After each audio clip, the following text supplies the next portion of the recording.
2 years ago, Erica Johnson gave birth to her first child. When she had trouble breastfeeding, a nurse soothed her by saying that many mothers find nursing hard at first. Then the nurse called social services.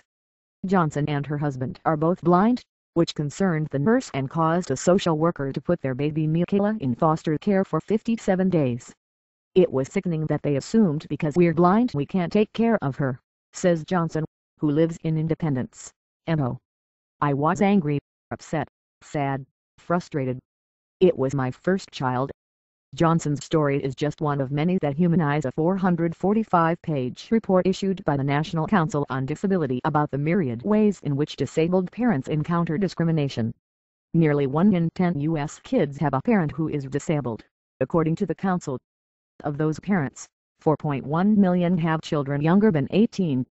Yet there's a cultural belief that parents with intellectual or physical disabilities don't, or shouldn't, raise kids.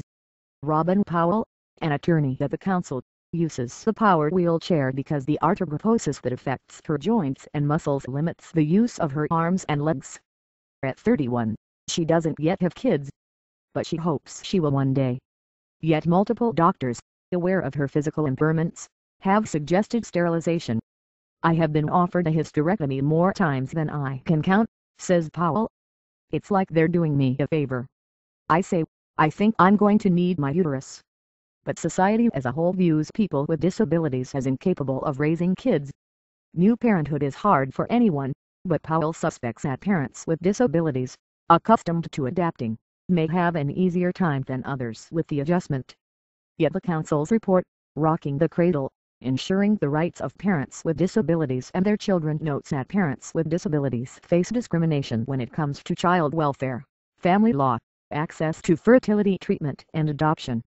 In 1990, Congress passed the Americans with Disabilities Act (ADA) to protect those with disabilities, yet parents with disabilities continue to face legal quicksand everywhere.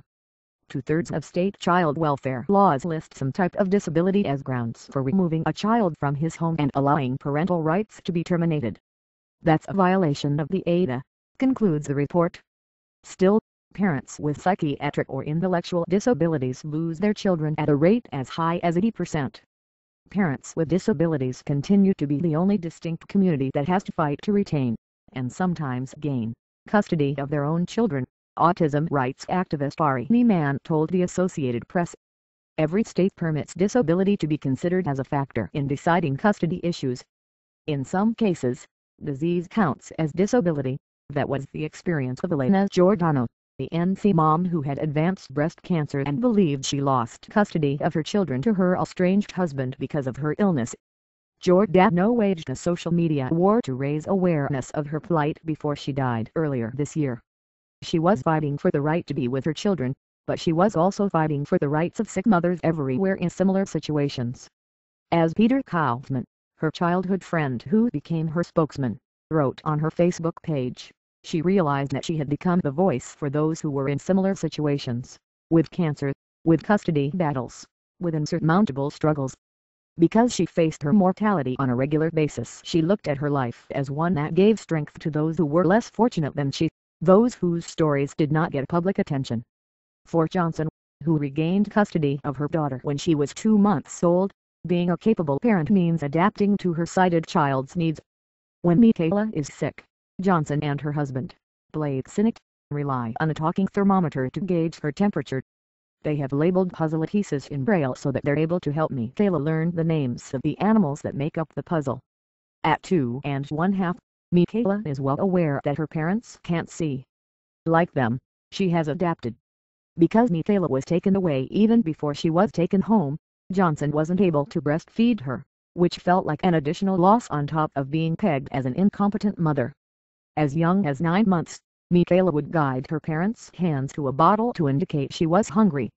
Such adaptation is what the council says should be appreciated and supported. With wounded warriors coming home from the battlefield, the number of parents with disabilities is expected to grow.